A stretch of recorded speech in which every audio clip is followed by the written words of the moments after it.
broke your arm, you broke your ribs. He says, yeah, imagine, I should have broken my neck, but I didn't. How lucky am I?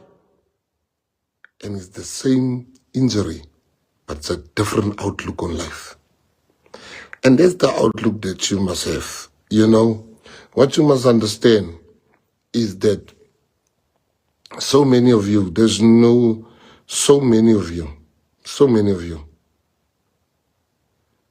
Somebody asked me, said to me, hey, I'm so sorry about this fourth racism claim, knowing that you're looking after our orphanage, and there's not colored kids there, there's only black kids there, and you always give us money.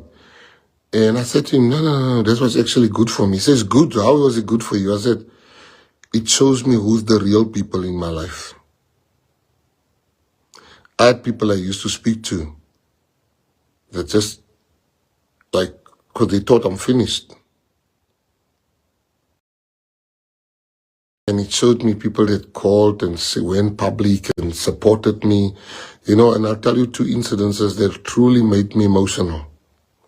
Marumo, Umbiza posted this one. Marumo Gallants was playing against Pirates. And then the rumor mill was going that I'm leaving, I'm resigning.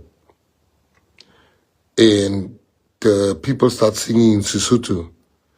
There's no way that Gayton must go. Gayton shouldn't leave because So when I saw that video, thing on Biza, somebody sent it to me. I was so touched, that people were standing up for me. People were standing up for me everywhere I go. This weekend in Sun City, the weekend at the rugby, people were standing up for me. Like, no, we know you. We read, we don't go with mob justice. We read your report, we read your statement, we read everything. And the second one that really touched me the most, actually, was the Patriots in Knysna.